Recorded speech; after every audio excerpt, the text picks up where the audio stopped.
I'm going to talk to you about rock art of the Red Rock country that is made by the proto-historic people in the Verde Valley. When we talk archaeology, we usually talk about prehistoric times or pre-Columbian times, pre-contact times. And then we have the historic period. And historic means the beginnings of writing. When you have writing, you have the historic. So the ancient Egyptians were not a prehistoric society.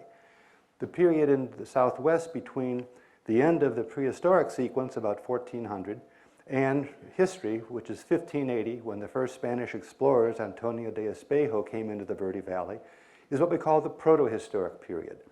And that's the period that in the Verde Valley is marked by two groups of people, the Western Apache and the Yavapai. And this brings us to the end of my talk. Thank you very much. There we go, there we go. Okay. The Yavapai are probably one of the least known historic groups in Arizona. Because you're here in Yavapai County, I know all of you have heard the name before, but you may not know much about them.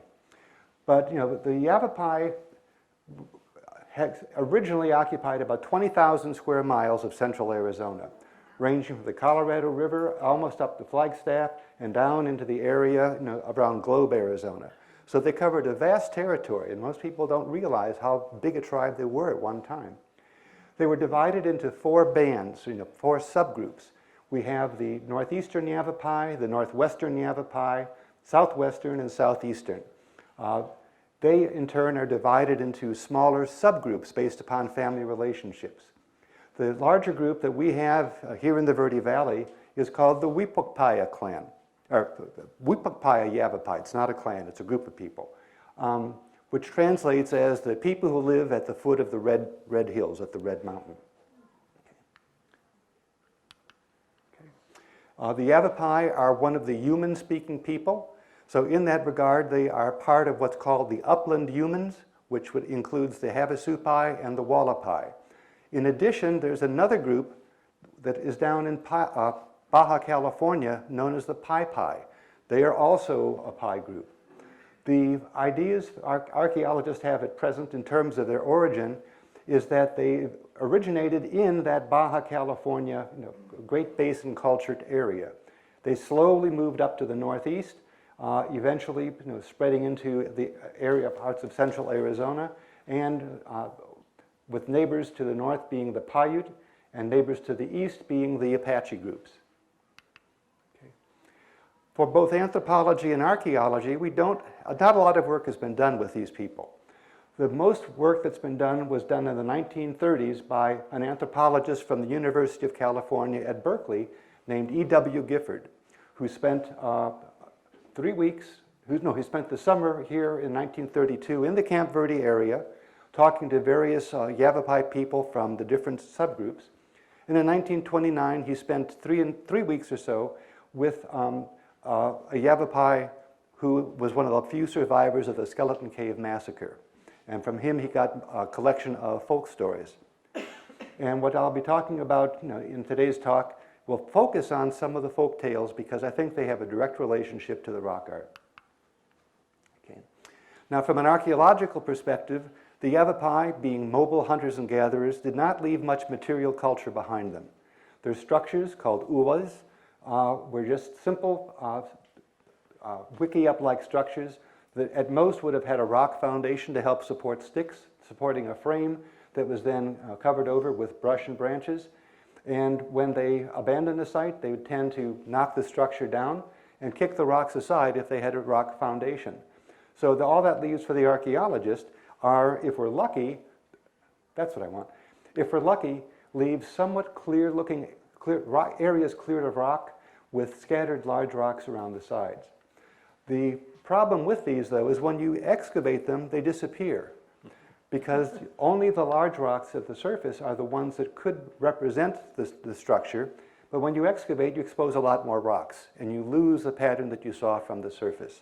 So it's a very frustrating archaeology. Okay. But we do have their pottery, and there are these two main types of pottery that tend to be associated with the Yavapai. The one type is called Tizon wiped, named after the Spanish term for the Colorado River, And it is this upper pottery that often has a wiped surface. If you picture clay that's not totally dry, and you take a bunch of fibers, say, and rub it around the exterior to smooth it down, it leaves you these striations, and those are called wiping marks. Orme Ranch Plain, the lower one down here, is a very unusual type. It's reminiscent of some of the prehistoric pottery like Eldon corrugated and Salado redware, but in that it's a corrugated pot using vertical corrugations. You can see that the pinch marks go up and down, not sideways like they do in most corrugated pottery, and it's often smudged. They're both very, very rare types. There's less than 15 vessels of both of these types put together that have ever been found in Arizona. Okay? We're lucky in that the one you see here does come from the Red Rock country. So that's one of our local ones. And this one came from a cave site very close to Honanke. Somewhere in Loy Canyon is where this one came from. We also find sherds of Hopi pottery, the Jedito black on yellow pottery. And this, on one hand, is heartening for us. On the other hand, it's frustrating because Jedito black on yellow is also a very common type that we find on late Sanawa-Tuzagut phase sites. So when we find a site that has Jedito black on yellow on it, our first question is, well, is this going to be a late Sanawa site or is it a Yavapai site? And that's where we have to look at the rest of the artifacts, the rest of the assemblage to see. Because if we find just one sherd of T-zone wiped, that's good enough for me to call it a Yavapai site. If we find a specialized projectile point form, that also would be a good sign that we have a Yavapai component at least to the site. Yavapai points are very distinctive and very easily recognized. They're long triangular ones. They have these deep basal notches. Most of them tend to have only a set of side notches, but the Yavapai may have been unique. I'm not sure on that point, but they may be unique on having these multiple side notches like this. So when we find points of this type, we've got a good bet that we have a Yavapai component to it. A tool that is semi-indicative of Yavapai are what we're calling these anvil stones. These are big. They tend to be about that shape most of the time. They're both ground as well as packed on their surfaces.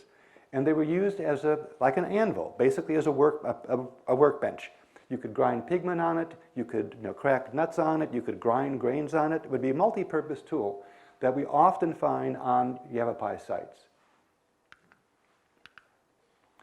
And then most importantly are agave knives. There's two types of agave knives. The most typical one is made from a flake of fine-grained basalt and is held in the hand. But the really unique ones are what we're calling these pie-style knives. And they're very distinctive in shape. They're always this elongated, flat on one side, pointed on the other. And they're meant to fit into holes or into pieces of wood that have been split in half and then tied together and held in place with lac or pine pitch. Usually the pointed end will also stick up out of this side. So it gives you two kinds of working surfaces to use when harvesting agave. One for hacking away, the other for splitting it open to help scrape out the fibers. These are very, very distinctive. As far as I know, they're only found in Yavapai, or I should say pie sites, because if you go up north into Nevada, into Paiute country, Paiutes also use this identical shaped tool. So there's a relationship there in terms of the greater Pai community. Then a site type that is also very typical are roasting pits. These are very large mounds of fire-cracked rocks and dirt that were used for the processing, for the roasting of agave. Agave was an important main staple for the Yavapai people. They would dig a pit about a meter to 1 to 2 meters in size, then line it with rocks, gather tons and tons of wood, start a fire going, let it burn for about 2 days, throw in rocks, put in more fuel until the rocks become glowing hot, super hot. They then would take the agave plants that they would have harvested, stack them up, cover them with earth, and first cover them with moist leaves and grass, then earth, and then let it cook for about 4 days. Then they'd open it and have a big feast, and then spend the next couple weeks processing all of the agave, where it could be dried into cakes and stored for future use. These are what they look like when they're excavated. They are at least always outlined with rocks and usually lined with rocks.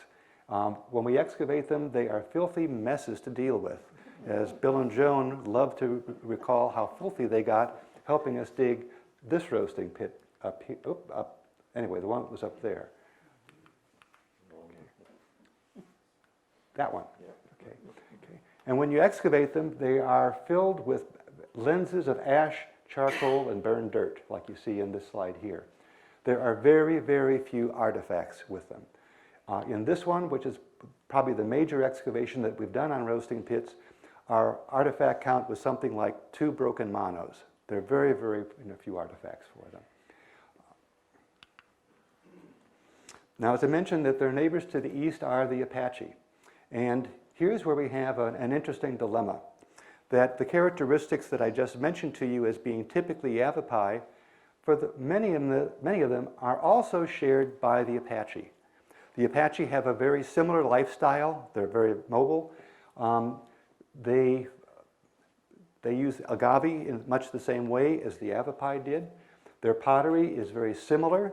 We archaeologists debate whether the T-zone wiped and Orm wrench plain are Yavapai or Apache types, or maybe they're made by both of these people. It's also very difficult because in terms of understanding the relationship, because when the Apache were here, they and the Yavapai had close relationships. They intermarried. What you called yourself was generally based upon whatever your mother claimed to be. If you lived in a particular band, the band would be affiliated with the ethnic background of its chief. And if the chief changes, it could very well change the identified makeup of the group from one way or the other. They spoke each other's language very intelligently, back and forth.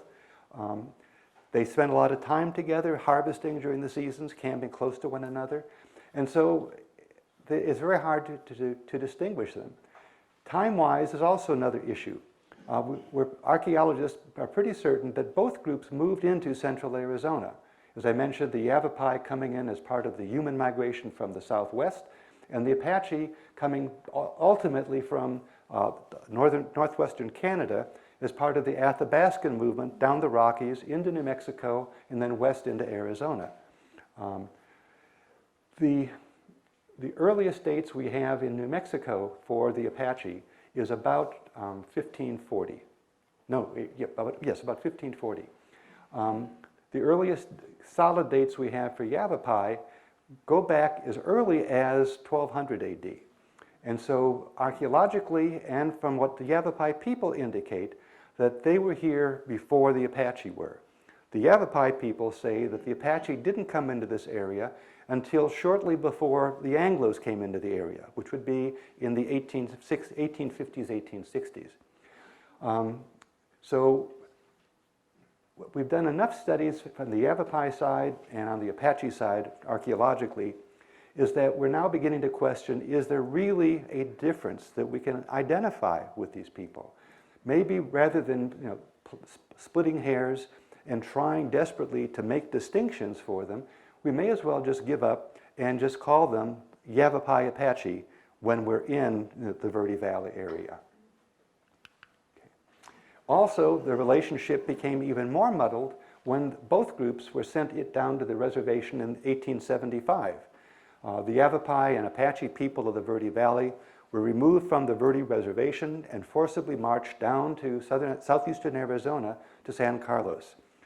The military did not make any distinction between Apaches and Yavapai, even though an early ethnographer who was stationed at Fort Verde, Corbusier, did an exhaustive treatise talking about the differences between the Apache and the Mojave Apache, which is the term that the military used for them. But again, more contact back for 70 years, intermarriage more so, and then also a very, very tragic event in terms of Yavapai history. The Yavapai people at San Carlos were going to wanted to stage a dance. And so they were gathering together, and the dance was led by all of the most important religious leaders of the group. But as they were getting assembled for it, the military was getting freaked out because what they thought they were going to be seeing was a ghost dance. The ghost dance was a revitalization dance concept that was formed up in the plains in the Great Basin by Paiute folks. And it was geared towards saying that we're going to rise up, and with the help of our ancestors who will rise up from the grave to help us, we're going to kill and wipe out every single white person and return us back to what it was like before the white man came. And this terrified the soldiers. And so, as I said, they were very afraid that they were going to be having a ghost dance and a rebellion on their hands. And so they shot all of the medicine men. Out of all of them, only about 1 or 2 survived. And what the Yavapai say is that with that, they told their people, these people are nuts. Don't tell them anything about our ways, our traditions, our religion, nothing. Just be quiet about all that stuff. And that's pretty much been the case. And if you read Gifford knowing that, you'll see that a lot of the answers and things he got sound like they're holding back something. It's not quite answering the question. It's a little evasive on it. And it wasn't until in the 1980s when the Yavapai elders said that, okay, it's time. We're losing the old ways. It's time to begin talking and putting together what we now know and teaching our young people about their heritage and their culture. And so with that, people like me have been able to learn a little bit anyway, from the Yavapai directly themselves. And that's been really, really interesting. To further confuse it, many of the Apache scouts were actually Yavapai. They have Yavapai names on the muster rolls that they use for payroll purposes. And then even more so, that Mike Burns, who was the sole survivor of the Yavapai massacre in Skeleton Cave by the military, even he says in the beginning that I am a Mojave Apache. And so later in the book, he begins to focus more on his Yavapai background. But as I said, most of the Yavapai have been submerged under the rubric of Apache. And they are anxious to have people aware that they are the Yavapai people, they are not Apaches, and that they have their own culture and their own heritage. Okay. Again, this shows you the full extent of the Apache world as opposed to the Yavapai world. And you can see that the Apaches are coming from this area, moving into the Verde Valley, and the humans are coming from down here, moving up into this area. Today, most of the Yavapai people live on one of 3 reservations. Our local one here is the Camp Verde Reservation, which was established in 1910. They were allowed to leave San Carlos around 1900. And as they came back into the Verde Valley and the Prescott area, what they found is that all their land had been taken by the white settlers. They had no land. So they lived on the outskirts of town for most of the time, until finally, there was enough pressure brought to bear that Congress, in its infinite wisdom, gave them 40 acres to house all of the Yavapai people in the Verde Valley. That was later enlarged in 1914 and several years afterwards, but they still have very small separated reservations. The Yavapai Apache tribe, which is not a culture, remember we've got 2 people here, was created by the government in 1934 with the Indian Reorganization Act. So Yavapai Apache is technically a political governmental term. It does not, in this sense, apply to a culture. But as I said a bit ago, in reality, the cultures have been fused together a bit, but still, if you talk to individual people, they are vehemently, I am a Yavapai or I am an Apache. Many of them still want to maintain that separate cultural identity. But today we're going to look at a small portion of the Wipukpaia area, that here in the Verde Valley, okay, in the Sedona Red Rock country. Okay. This shows you a map of all the sites that we have recorded and assigned to Yavapai Apache classifications in our archaeological surveys. Most of the rock art sites I'll show you photographs of now are all coming from the Red Rock Canyon country. And the techniques that they used are many-fold. Pretty much any technique that archaeologists have identified for making rock art has been used by the Yavapai. from scratching designs, the use of charcoal, which is very, very common, red clay, white clay, even Crayola, and I'll talk more about that a little bit later. And the way we identify these as being Yavapai or Apache as opposed to Sanawa is by the designs and about the style, and for other reasons as well. The main one, of course, is our favorite technique in rock art is superpositioning, of looking at what elements, what designs are on top of one another, because obviously the one on the bottom is the oldest, and the ones that are on top of that are much later. And here you can see a great example of superpositioning of several different types of Yavapai rock art. You have the red clay figures, you have charcoal figures, and then you have the thick, dense white figures for it. So there, just alone, we have 3 separate episodes, 3 different time periods when the rock art is being produced. Now, at face value, the first thing we would say would be to look at which of these figures are on top of one another. In this case, the white line figure is on top of everything else. So that's our latest style, the white clay.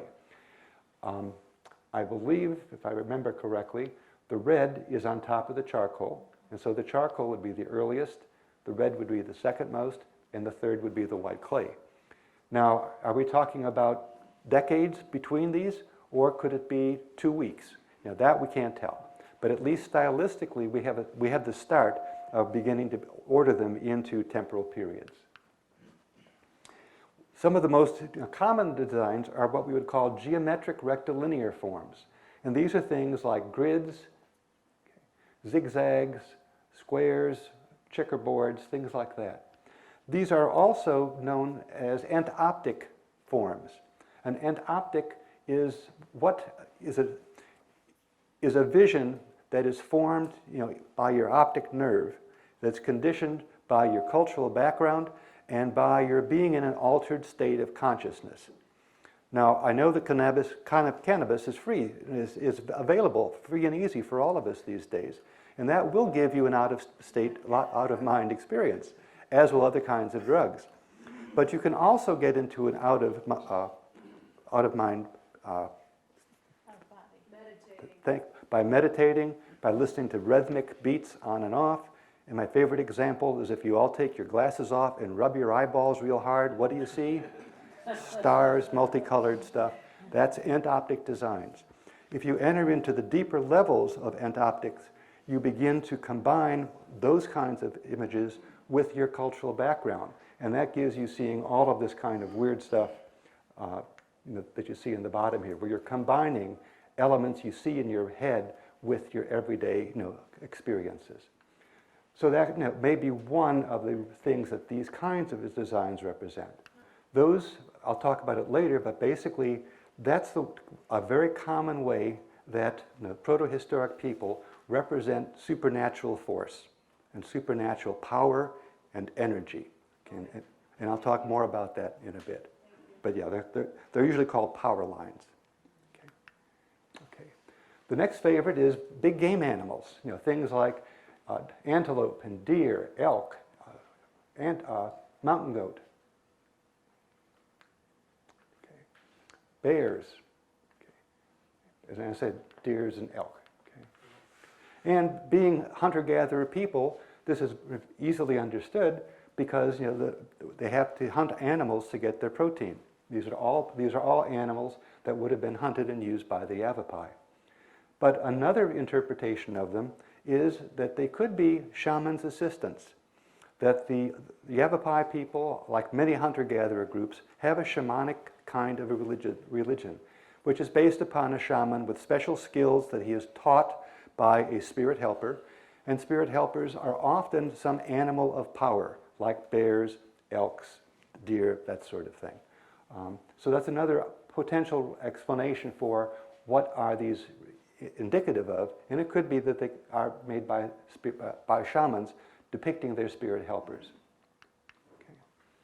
But probably the most fun one to deal with, and also most numerous, are horses and riders. Okay. So this is very important because what this gives us a minimal date for the art. And what would that date be? Most of you are right, 1583, when the Spejo on horseback, came into the Verde Valley. So there we got. So we know that definitely Yavapai are here by 1600. Okay, given a few years for escaped horses to take on. Now, when I say that they're some of the most favorite designs that we see, there's a good example for you.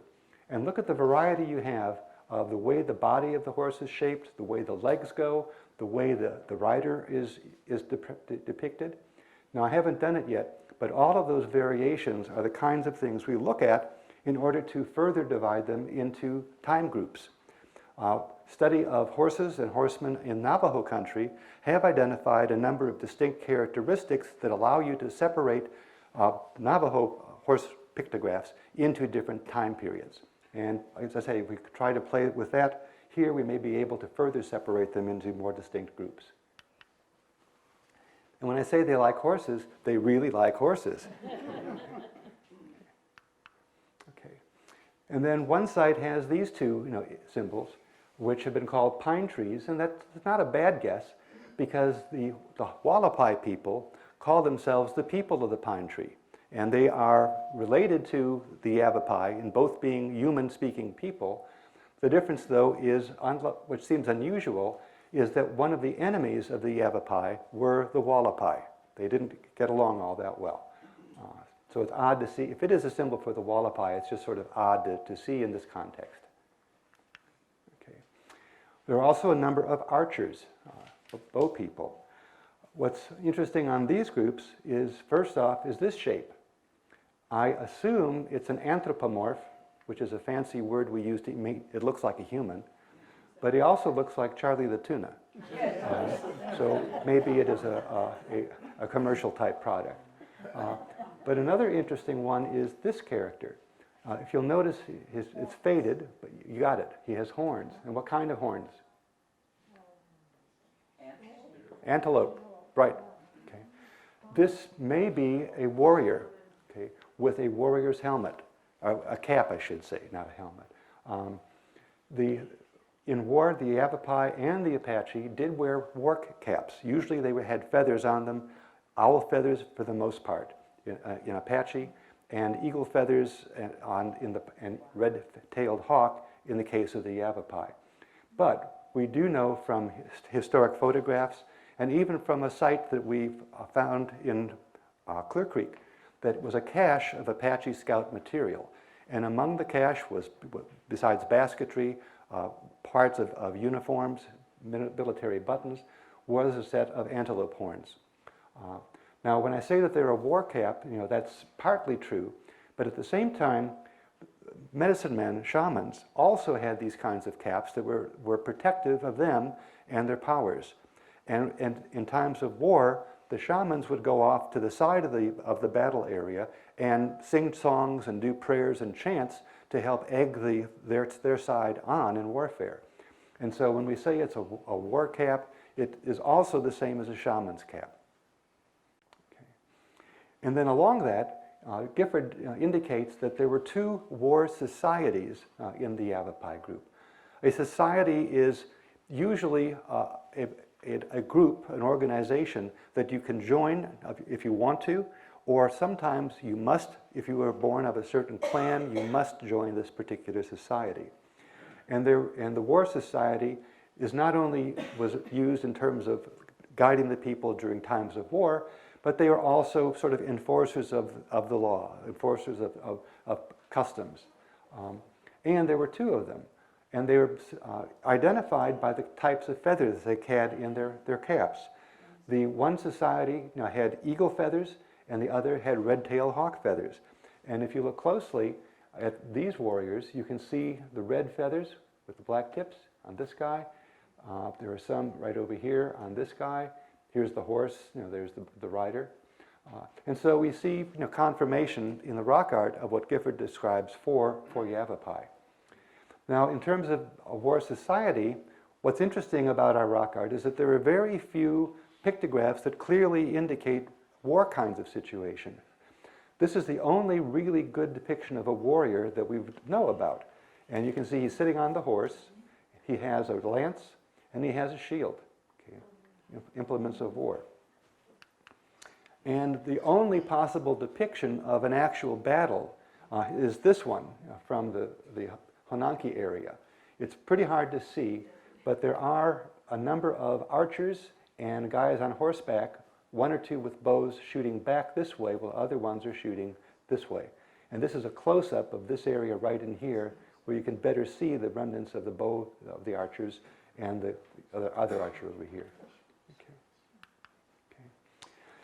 And then we start getting into the religious ceremonial area.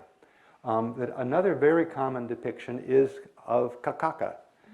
Kakaka are, in Yavapai traditions, are little people. They're about so big or so that they live in elevated high areas and in the rocks. They enter into the spirit world through the cracks in the rock. That's where they live. And they are both good guys and bad guys to the people. They're good in the sense of they will tell you and help you in dreams. They will come to you to help you solve your day-to-day problems. If you're leading a bad life, they will appear in your dreams and tell you, you better get your act together or you're going to have a bad time coming up to you. And in the worst case, if you're really bad or you're really ill, they'll appear to you in a dream and say, you're going to die soon. But you can also supplicate them. You know, they do help people with advice and ideas.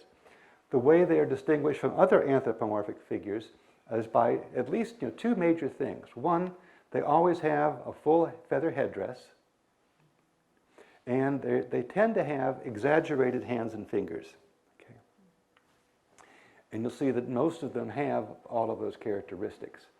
This is one of the more interesting ones. It's a petroglyph where the body has been abraded and the feather headdress has been indicated by scratching and and the legs also by scratching.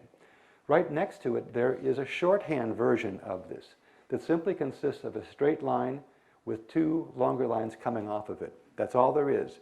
So whatever they're producing these for, whatever reason that is, they don't have to completely do a full depiction of a kakaka all the time. They can use this shorthand symbol to represent the full figure. And this is something we see very common in rock art around the world, of where it's sort of, instead of signing your entire name, you might just initial it. It's that kind of a concept. And once again, as we just talked a moment ago, here you see the power lines coming off of them. And what's interesting is, as far as I can tell, and it's hard because this guy is up about 12 feet off the ground, it looks to me like these power lines are a later addition. Because as you can see, they look much brighter and fresher than the white paint that's on the side of him here and up there. So again, this is something else we see upon occasion, is continued use and visitation of the rock art, indicating that rock art was not just a one-time production. It continued to serve a purpose and a need that was recognized by the Yavapai people. A variation of the kakakas are wasiva, and a wasiva is a kakaka on a horse. Otherwise, again, the same basic characteristics. You know, the headdresses you see up and through here. This guy's interesting. He's very spindly armed. Okay. And this one again has an eagle feather headdress on him. Okay. We also see something of their social lives. We can see group activities where you have these guys, some of them maybe being warriors, okay, in some kind of a group sing-along perhaps, or chants or yay team. And here we see a bunch of figures done in the red clay, the red mud style, all walking in lines together. Okay. More fun for us, of course, are the dance scenes. And these are also intriguing because they once again indicate activities that the Pai people still do. And the best example of that is a circle dance. This one. It doesn't show well on the slide, but you can see there's a circle and then some people on the inside. Here is a group holding hands or around their shoulders in a break line dance. And if you look closely, you can see that these guys also have the feathered headdress. It brings up the question, when are names and dates graffiti, And when are they historic documents? And we have lots of fun discussions on that point. Okay. In this case, they're historic inscriptions. That's one of a number of signatures we have of the Van Darens. And if you're from Sedona, you know the name of Van Daren, old pioneer families. Perdyman is another real big one that we have all over the place of any number of Perdyman signatures. Bill. Before you leave this, on the This one? picture on the right, how do you differentiate between the Kakaka and warriors? I guess I'll take that back. That's the one I was looking at when I said Kakaka, but you're right. The double feathers like this are more typical for the warriors. Okay. So it could be a mixed group, could be one possibility, or I could be totally off base and they're just showing feather decorations on a headdress. Okay. But of the figures that we've looked at so far, they seem to fit within the confines of those categories. That's all. Okay. And then another really interesting one is this group of figures in through here, which consists of a group of these very simplified anthropomorphs holding single sticks up. Well, the Yavapai have identified those as being Yavapai crown dancers. Apache also have crown dancers. They are representations of Apache little spirit people like the Kakaka, known as the Gaan, G-A-A-N. So once again, similarities between the two groups of people. But Yavapai say you can tell the difference between Apache and Yavapai stick dancers because the Yavapai ones have simple sticks that they're holding, whereas those that the Apache have tend to be much more ornate and complicated. But both the Yavapai and the Western Apache, specifically the Tonto Apache, specifically the Northern Tonto Apache, locally the local group being the Dilje'i Apache, both indicate Montezuma Well as being their place of origin when they came up from the underworld into this world. And with this, we have the start of a long series of tales that relate to the history of their becoming people and learning how to live off the land, how to cure people, what plants are good for medicine, how to cure rattlesnake bites, and how to live off the land. Everything you need to know is taught to the people in these traditions by what's called a culture hero. And many groups, especially the Athabascans and the humans, have similar stories about their culture hero. Oftentimes they are twins. You may be familiar with the Navajo war twins. Apache have war twins. Yavapai just have one that's the culture hero. Can you pronounce the name of that for us? Not very well, but I can give it a try. Okay. I'm not going to try it. Okay. It's in there trying to. It takes time.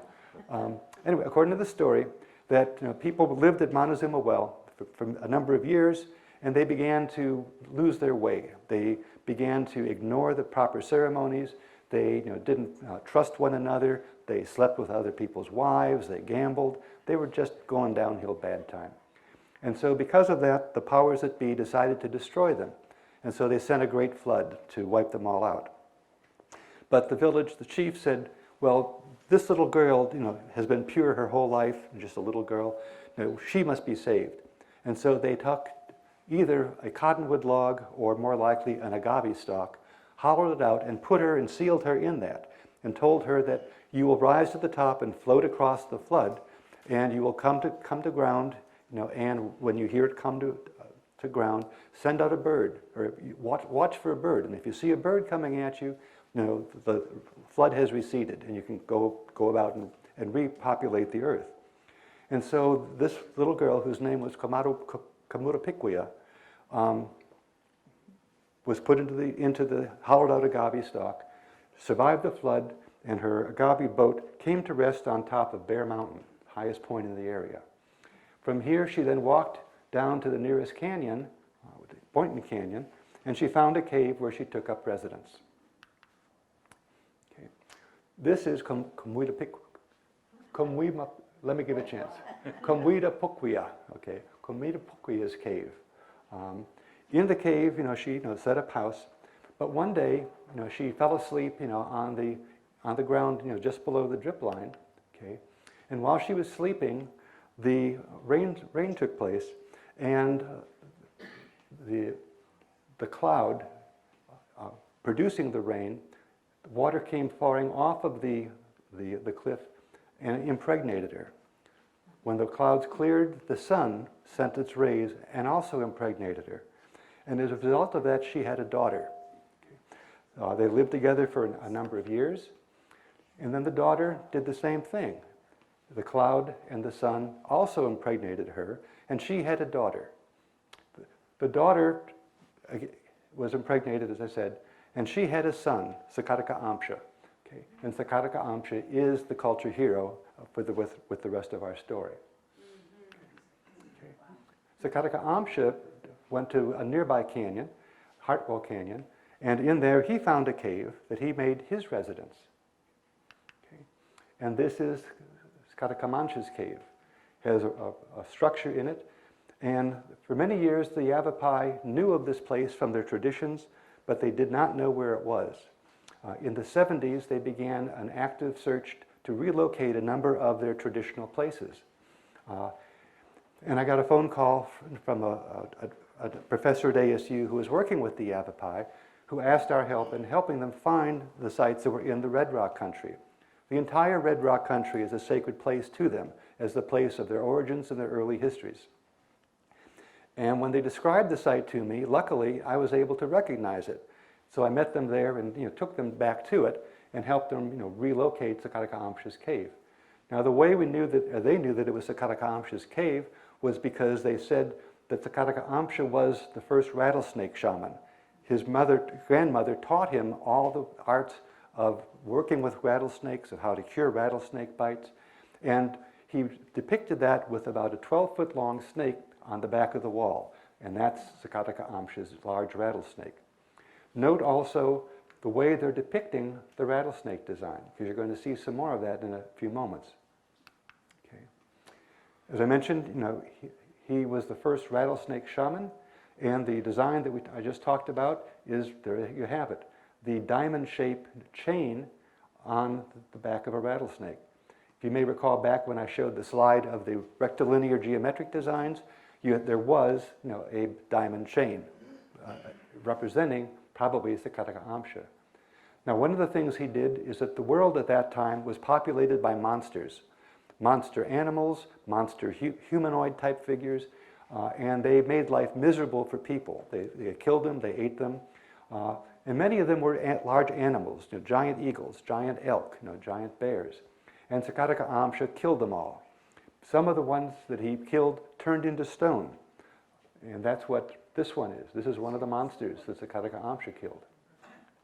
And if you'll notice, he has some of the same characteristics that we talked about. There's the diamondback pattern. Okay. And what's most important is notice the zigzag lines that encircle him. Okay. They actually go all the way down here as well. This, I think, may relate to one of the stories about Ska'ddika'amche, because along the way, he goes up into the hills, into the mountains, where the giant eagle lives. The giant eagle killed his mother. He killed, an animal. He killed the giant elk, one of the monsters, covered himself with the entrails from the giant elk. The giant eagle came down, picked it up. He hid inside the stuff. The eagle dropped him into the nest where they had the little eaglets and continued on flying to find more food for the eaglets. He then killed the eaglets, tossed them over the edge, hid on the side of the nest, and when the eagle monster came back, he killed her too. And then to go back down to the earth, he controls lightning on his hands. And so he projected the lightning bolts out of his hands to ease himself back down to the earth. Okay? And there are other stories that involve Ska'ddika'amche and lightning as well. Okay. Another story is one of the monsters was a wild boy. He was a small guy, but he had fangs and teeth and nails and stuff. And Ska'ddika'amche had to chase him all around this butte. Okay. And then the monster child ran into the cave, and Ska'ddika'amche had to smoke him out and then had to pull him out by force. And here you can see the scratch marks that the monster kid left as he was being pulled out of the cave. Okay. And so when we find depictions of Ska'ddika'amche, what's very indicative for him is these eagle feather headdresses, okay, and either the sharp barbs like you saw on the snake from his cave, or the diamond shape going up his body.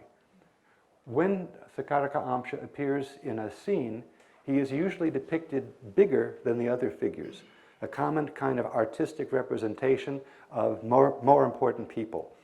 Best example is if you think back to some of the temples of Egypt, where the pharaoh is this giant figure, and all the horses and chariots and armies are these little figures beneath him. Same kind of a concept. Okay. And then probably our most exciting discovery, I think, is what I'm calling a sunrise panel. Again, it's difficult to see, but you have a number of figures down at the bottom, okay, with the largest figure having the crowned headdress of feathers, the triangular forms for the rattlesnake, with a group perhaps of other shamans.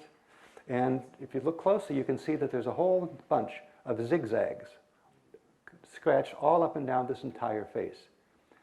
Well, I think what that is a depiction of a story about what Ska'ddika'amche does to bring up the morning light.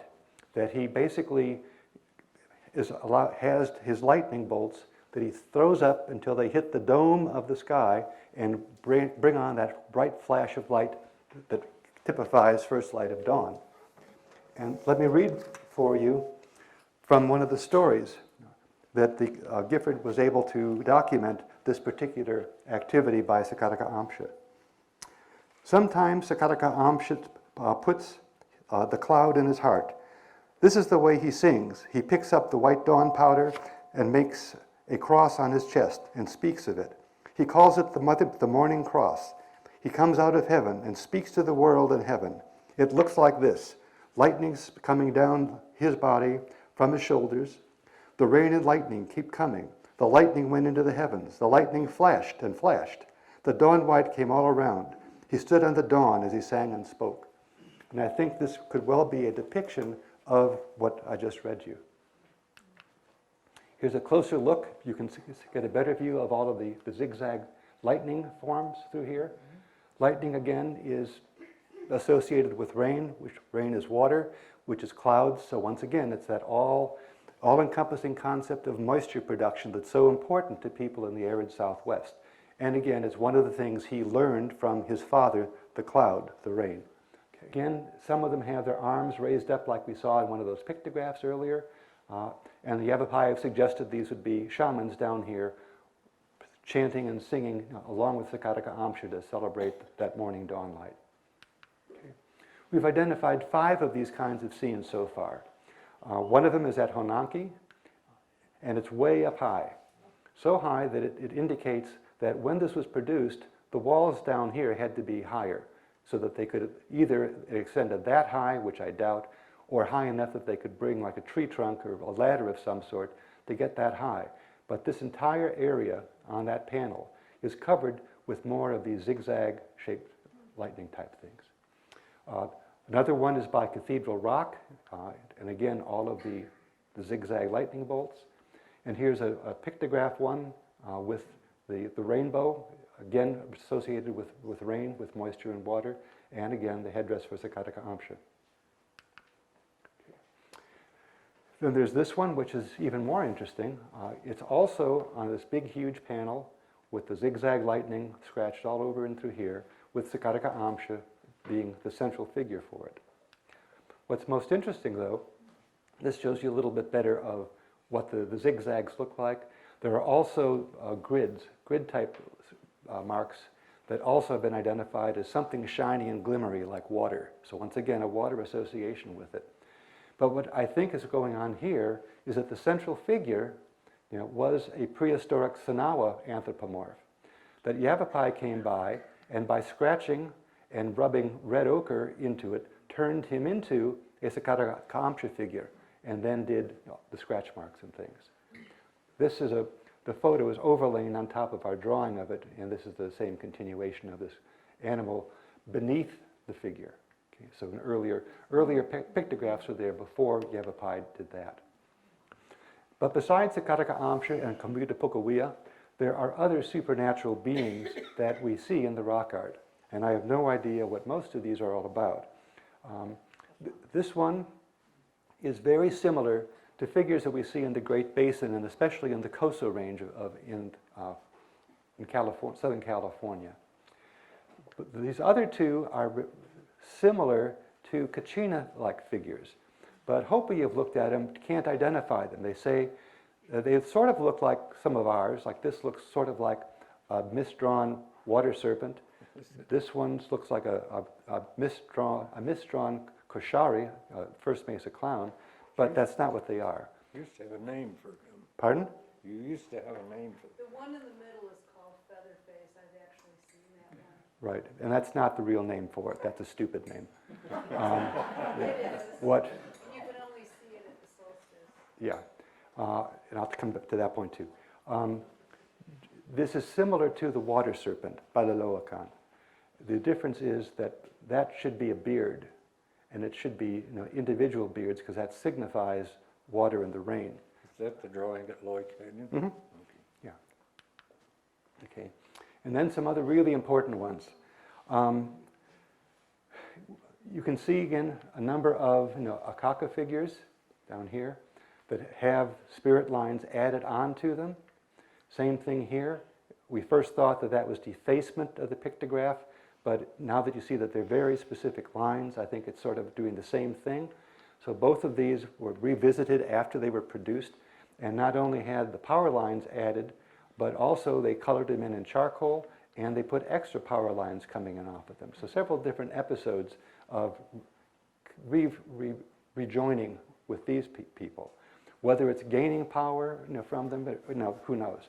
But they are being revisited and continue to be taken care of by Yavapai folks. The upper ones are most interesting because they're at a site where the Yavapai indicated was a part of a training place for young men who wanted to become shamans. After they got their initial training and background and knowledge from a shaman, they would fast, go to this place, and sit in front of these drawings and go into a trance state, again, our altered state of consciousness.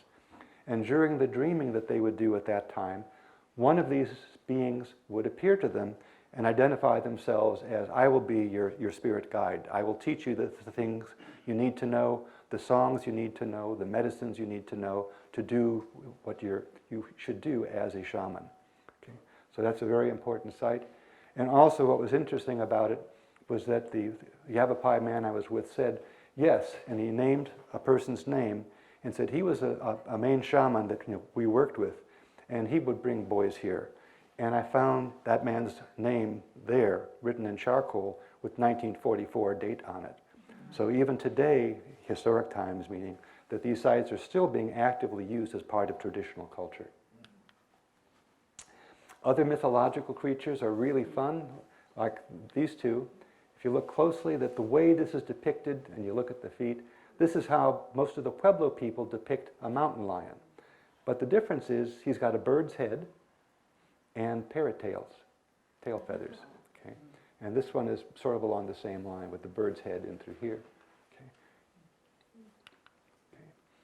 And then, of course, as an archaeologist, we have to know how to date things.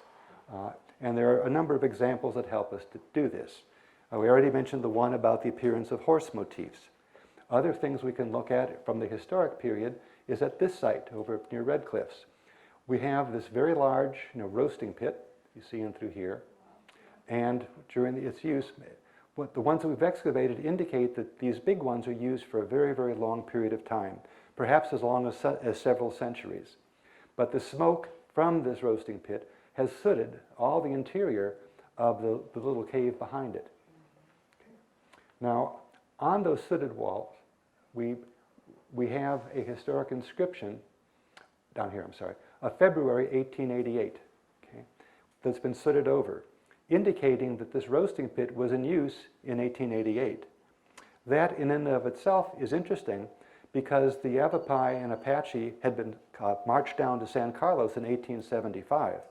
So just as the Yavapai and Apache tell us, not everybody went down to San Carlos. Many of them stayed around and hid in the backcountry And that's what this would relate to in 1888. But over time, the big block next to this, which would be over in this area, over back up there, a big, huge block fell out, exposing the natural sandstone. And, of course, other people came by and began writing their names and dates in it.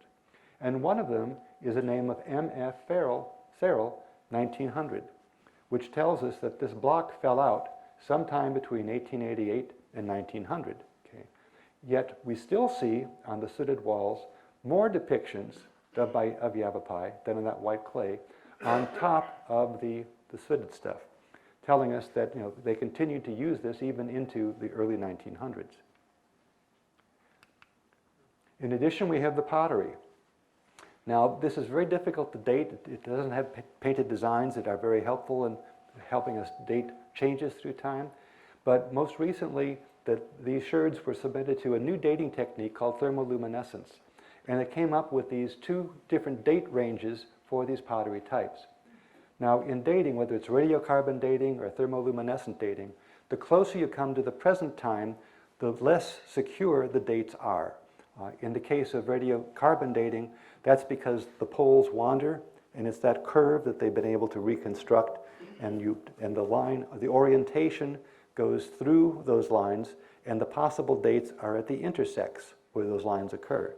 Well, when you get closer to historic times, it goes through several loops that could date from that particular sample. So these are the two different date ranges we've got. So what these tell us is that Tizon wiped may have been made in prehistoric times as well as into the historic period, whereas Orm Ranch is clearly a major, most of it, a late prehistoric, a medium prehistoric to late prehistoric time frame. And then a new technique called AMS radiocarbon dating is a technique where they can date samples about the size of a head of a pin. And the chemist from Texas who did the work on this took a sample from the black mask, the shield motif, and these dots, okay, and to see what they dated to. I had an argument with another archaeologist who thought that these shield motifs came down with the Apache, as part of their movements. And I said, no, we see these things in prehistoric sites. You may have seen them at Honaki and Palatka if you've been there. And he disagreed with me. Well, when the dates came back, this dated in the 1250s, whereas the white dots all dated up to 1620.